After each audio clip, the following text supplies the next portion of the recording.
नमस्कार, आप देख रहे हैं न्यूज फॉर नेशन और मैं स्वाति पांडे आपके साथ। इस डिजिटल युग में लोग कैशलेस होने लगे हैं, यूपीआई से पेमेंट करने लगे हैं। यूपीआई ऐप्स जैसे पेटीएम, फ़ोन पे, गूगल पे का इस्तेमाल बढ़ गया है। इसी बीच एक खबर आई कि जब भी आप कोई वस्तु खरीदते हैं और उसकी पेमेंट आप यूपीआई के माध्यम से करते हैं तो उस वस्तु के प्राइस के साथ साथ आपको एक अलग शुल्क भी देना पड़ेगा। तो इस खबर की आखिर सच्चाई क्या है, इस पे आरबीआई ने एक स्पष्टीकरण दी है। चलिए आपको हम बताते हैं। तो मंत्रालय ने एक ट्वीट में कहा, यूपीआई लोगों के लिए एक उपयोगी सेवा है जिससे लोगों को काफी सुविधा होती है और अर्थव्यवस्था की उत्पादकता बढ़ती है। यूपीआई सेवाओं के लिए सरकार कोई शुल्क लगाने पर विचार नहीं कर रही है।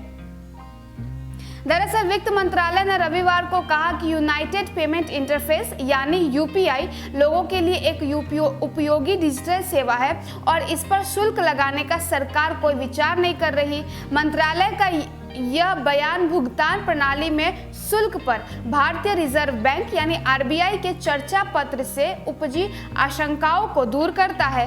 चर्चा पत्र में सुझाव दिया गया है कि यूपीआई भुगतान पर विभिन्न रकम की श्रेणियों में शुल्क लगाया जा सकता है। अभी यूपीआई के जरिए लेन देन पर कोई शुल्क नहीं है। वित्त मंत्रालय ने एक ट्वीट में कहा, यूपीआई लोगों के लिए एक उपयोगी सेवा है जिससे लोगों को काफी सुविधा होती है और अर्थव्यवस्था की उत्पादकता बढ़ती है।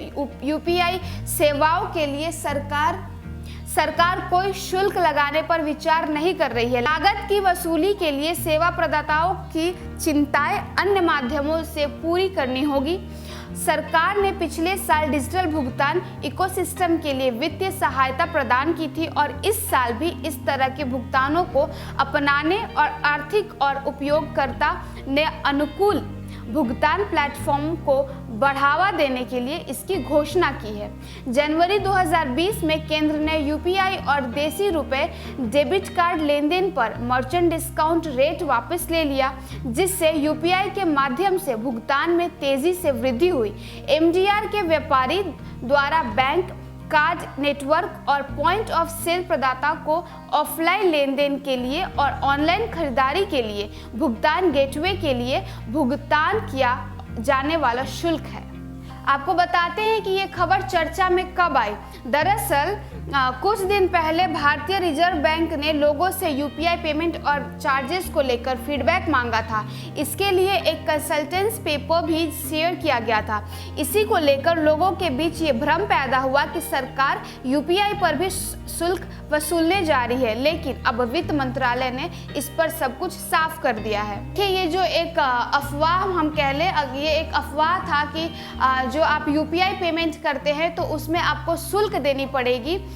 ये अब वित्त मंत्रालय ने ट्वीट कर साफ कर दिया है कि अब किसी भी या पहले भी आप जब भी यूपीआई से पेमेंट करते थे तो आपको कोई एक्स्ट्रा शुल्क देने की ज़रूरत नहीं पड़ती थी और अभी भी आपको कोई एक्स्ट्रा शुल्क देने की ज़रूरत नहीं पड़ेगी। तो इस खबर में बस इतना ही। और भी खबरों और वीडियोस के लिए आप देखते रहे न्यूज़ फॉर नेशन।